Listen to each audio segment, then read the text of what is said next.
ప్రపంచవ్యాప్తంగా ఉన్న సహోదర సహోదరులారా శుభోదయం. ఈ రోజు శనివారం మే 23, 2026. ప్రతి టేపుకు మరియు ఆ టేపులలో పలుకబడిన ప్రతి వాక్యమునకు ఆమేన్ అని చెప్పేందుకు ప్రభువు నాకు అనుమతించినందుకు నేను ఎంతో కృతజ్ఞుడను. దీని అర్థం ఇది అది అని నేను చెప్పనవసరం లేదు. మీరు నిజమైన విశ్వాసి అయితే అది అవసరమే లేదు.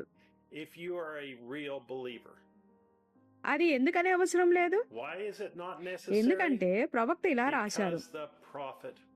అలాగైతే ఈ చివరి కాలము స్వచ్ఛమైన వాక్య వధువు ప్రత్యక్షపరచబడుటకు తిరిగి వెనుకకు వెళ్ళుచున్నది కనుక ఈ చివరి దినములో పునరుద్ధరించబడవలసి ఉన్న విఫలము కాలేని ఆ శక్తిని ఎవరు కలిగి ఉంటారు?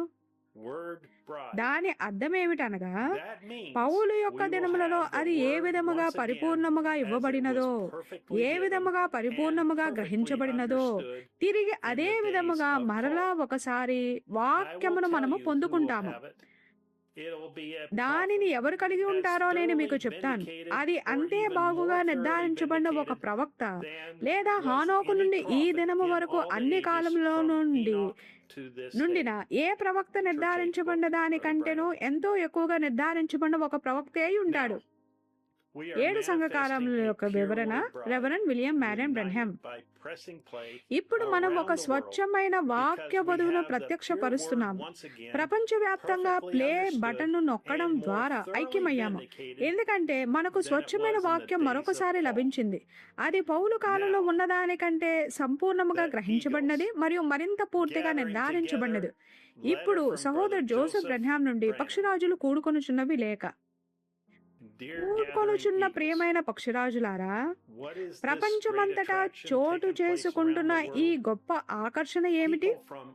ప్రపంచవ్యాప్తంగా ప్రజలు జెఫర్సన్విల్ కాలమానం ప్రకారంగా మధ్యాహ్నం 12 గంటల సమయం అప్పుడు కూడుకొని గొప్ప ఎదురు చూపుతో తమ గృహములలో మరియు తమ సంఘములలో కూర్చొని దేవుని యొక్క స్వరము తమతో మాట్లాడటాన్ని వినడానికి వేచి ఉంటున్నారు. కేవలం టేపులను వినడం ప్రపంచానికి ఎంతో వింతగా మరియు అసంబంధంగా అనిపిస్తున్నది. మనం టేపులను ఏ సమయంలోనైనా వినవచ్చు అని వారంటారు. ఒకే సమయంలో వినడంలో విషయమేమీ లేదని అంటారు. మీరు టేపులను మాత్రమే కాదు గాని ఒక ప్రత్యక్ష పరిచర్యను, ఒక బోధకుడు ప్రసంగించుటను తప్పకుండా వినాలని అంటారు. వారు వారి ఆచారములలో చిక్కుకొని ఉన్నారు. ప్రపంచ చరిత్రలో ఇటువంటిది ఎన్నడూ చోటు చేసుకోలేదు. ఆ స్వరము ఆయన యొక్క వధువును పిలవడాన్ని వినుటకు అందరూ ఒకే సమయంలో ఐక్యమవ్వడానికి ఈ ప్రజలను ఆకర్షించినది ఏమిటి? అది దేవుడు లూకా 17:30 నెరవేర్చడమై ఉన్నది. అది దేవుడు ప్రకటన 10:7 నెరవేర్చడమై ఉన్నది. అది దేవుడు హెబ్రీ 13:8 బయలుపరచడమై ఉన్నది. ఆయన అబ్రహామునకు చేసినట్లే మెల్కీసెదకు మానవ శరీరంలో ఉండుటే ఉన్నది. ఆయన ఏమి చెప్తాడు? ఆయన మాట్లాడటం ప్రారంభించినప్పుడు ఏమి జరుగుతుంది అని వారు వేచి ఉంటున్నారు మరియు ఆశ్చర్యపోతున్నారు. ఆయన చెప్పే దేనినైనా పొందుకోవడానికి వారు అనుసంధానములో ఉండగోరుతున్నారు. వారికి అది కావాలి. వారు ప్రపంచవ్యాప్తంగానున్న వధువుతో కలిసి అందరూ ఒకే సమయంలో దానిని వినగోరుతున్నారు. ఏలైనగా తన వధువును బయటకు పిలిచి మరియు ఆమెను నడిపించడానికి తన యొక్క స్వరముగా ఉండుటకు దేవుడు ఎన్నుకున్న స్వరము ఆయనే అని వారు నమ్ముచున్నారు. కాల వ్యవధిలో వారు అనేక గంటల వ్యత్యాసంలో ఉన్నారు. అయినను వారందరూ ఒకటిగా ఉన్నారు, అనుసంధానమై ఉన్నారు. ఆ స్వరము వారితో మాట్లాడటాన్ని తమ స్థానిక సంఘములో నుండి వింటున్నారు. వారు కుమారుని సన్నిధిలో కూర్చుని ఉన్నారు, పరిపక్వము చెందుతూ మెస్సియా యొక్క రాకడ కొరకు వేచి ఉంటున్నారు. వారి గుండెలు వేగముగా కొట్టుకుంటున్నాయి. ఏమి జరుగుతున్నదో పరిశుద్ధాత్మ వారికి బయలుపరుస్తున్నాడు. ఆయన యొక్క వాక్యమును ప్రత్యక్షపరచడానికి మరియు ఆయన యొక్క వధువును సమకూర్చడానికి దేవుడు ఈ దినము వరకు వేచి ఉన్నాడు. అది సంభవించుచున్నది మరియు వారు దానిలో భాగమే ఉన్నారు. సంభవించుచున్న దాని యొక్క వాస్తవికత వారి హృదయములలో నాటబడుచున్నది. శతాబ్దాలుగా వారు దాని గురించి లేఖనములలో చదివారు, కానీ ఇప్పుడు అది ఒక వాస్తవమై ఉన్నది. వాక్యం యొక్క ప్రత్యక్షత వారిలో ప్రత్యక్షపరచబడుచున్నది. ప్రవక్త యొక్క ప్రవచనాలు నెరవేర్చబడుచున్నవి. ఆయన యొక్క బలిష్టమైన స్వరము యొక్క గొప్ప అభిషేకము క్రింద వారు కూర్చుండగా సిద్ధపడమని ఆయన వారికి చెప్తాడు. ఏలైనగా ఈ రాత్రి ఆయన వారిలో ప్రతి ఒక్కరి కొరకు ప్రార్థించబోచున్నాడు. వారెక్కడున్నా గాని, టెక్సాస్ లో ఉన్న, కాలిఫోర్నియాలో ఉన్న, పైన ఆరిజోనాలో ఉన్న, దక్షిణ అమెరికాలో ఉన్న, చివరికి ప్రపంచం యొక్క అవతలి వైపున అడవులలో లోని గుడిసెలలో ఉన్నా గాని అంతటా వ్యాపించి ఉండే దేవుని సన్నిధి వారితో కూడా ఉంటుంది కనుక ఆయన ప్రార్థించడం మొదలు పెట్టినప్పుడు వెళ్లి రోగుల మీద చేతులుంచమని ఆయన మనకు చెప్తాడు.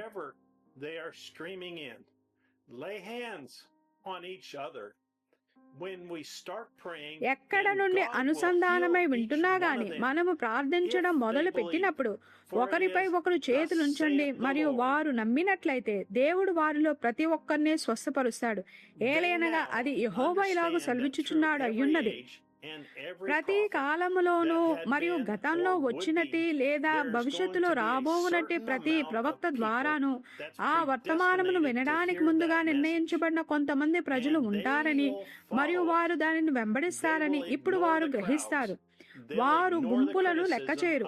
అది తప్పు లేదా అది దేవుడు ఏర్పాటు చేసిన మార్గము కాదు అని చెప్పే అవిశ్వాసి యొక్క విమర్శను వారు లెక్క చేయరు. వారు వారితో ఎటువంటి వాదన పెట్టుకోరు. వారు తప్పకుండా చేయవలసిన ఒకే ఒక్కటి ఉన్నది. అదేమిటనగా నమ్మిక ఉంచి మరియు దానిలో వారు పొందుకోగల ప్రతిదానిని పొందుకోవడమై ఉన్నది. యేసు పాదముల దగ్గర కూర్చున్న మరియవలే అంతరంగములో పూర్తిగా దానితో నిండిపోవాలి. వారు సిగ్గుపడరు. వారు ప్లేను నొక్కే టేపు అబ్బాయి లేదా టేపు అమ్మాయి అని చెప్పుకోవడానికి వారు ఎంత అతిశయిస్తారు. అంత్యకాలంలో ఒక గొప్ప అభిషేకమును పరిశుద్ధాత్మను కలిగి ఉంటే అభిషిక్తులు ఉంటారని ఆ స్వరము వారిని ఇదివరకే హెచ్చరించినది. వారు ప్రవక్తను మరియు ఈ గడియ యొక్క వర్తమానమును ఉల్లేఖిస్తారు. విశ్వాసులను చెప్పుకుంటారు కానీ అబద్ధపు అభిషిక్తులై ఉంటారు. వారు అసలైన అభిషేకమునకు ఎంత దగ్గరగా ఉంటారంటే సాధ్యమైతే ఏర్పరచబడిన వారిని సైతం అది మోసపరుస్తుంది.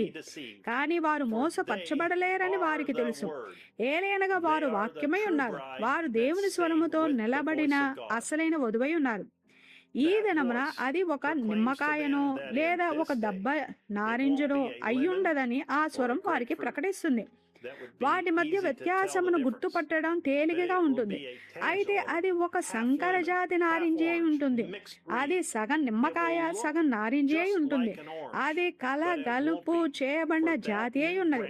అది చూడటానికి సరిగ్గా నారింజ వలనే ఉంటుంది కానీ అది కాదు. ఏదైనగా ఆ క్రొత్త కొమ్మ 100% అసలైన దాని వలనే ఉంటుంది. వారు ఆ అసలైన వాక్య స్వరముతో నిలిచి ఉంటారు. వారు నిర్లక్ష్యంగా ఉండరు. స్వయంగా దేవుడే ఎవరినైతే అగ్నిస్తంభం ద్వారా నిర్ధారించబడిన ఆయన యొక్క స్వరమని ఆయన యొక్క వాక్యమని ప్రకటించాడో ఆయనతో వారు నిలిచి ఉంటారు. ఏమి జరుగుతున్నది? దేవుని యొక్క ముందుగా నిర్ణయించబడిన విత్తనము దానిని వెంబడిస్తూ మరియు ఆ స్వరమును వినడం తప్ప మరొకటి చేయలేదు. ఏలైనగా అది వారికి జీవము కంటే విలువైనది. మీరు వారి ప్రాణములను తీసుకోవచ్చు కానీ మీరు ఆ స్వరమును తీసుకోలేరు. ఆకర్షణ ఏమిటి? దేవుడు ఎప్పటిలాగనే ఆయన యొక్క వాక్యమును నెరవేరుస్తున్నాడు. ఈ ఆదివారం జెఫర్సన్విల్ కాలమానం ప్రకారంగా మధ్యాహ్నం 12 గంటల సమయం అప్పుడు లేఖనము ప్రత్యక్షపరచబడటాన్ని మేము వినుచుండగా వచ్చి మాతో చేరి ప్రవక్త ప్రవచనం యొక్క నెరవేర్పులో భాగం కండి.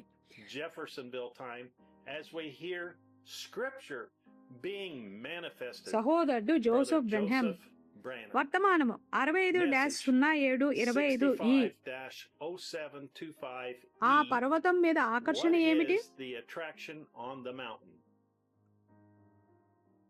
లేఖనములు పరిశుద్ధ మత్తయి 21:1-4 జకర్యా 9:9 జకర్యా 14:4-9 verses 4-9 యెషయా 29వ అధ్యాయం 6వ వచనము, ప్రకటన 16వ అధ్యాయం 9వ వచనము, మలాకి 3వ అధ్యాయం 1వ వచనము, మలాకి 4వ అధ్యాయము, పరిశుద్ధ యోహాను 14వ అధ్యాయం 12వ వచనము, పరిశుద్ధ యోహాను 15వ అధ్యాయం 1 నుండి 8 వచనములు, పరిశుద్ధ లూకా 17వ అధ్యాయం 22 నుండి 30 వచనములు.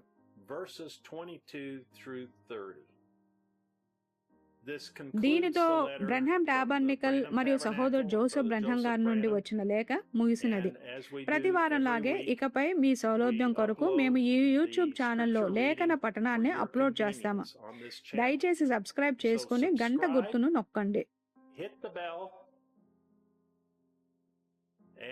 తద్వారా మీ ఫోన్కు నోటిఫికేషన్ వస్తుంది. మరలా కలిసేంత వరకు దేవుడు మిమ్మల్ని దీవించునుగాక మరియు షలోం.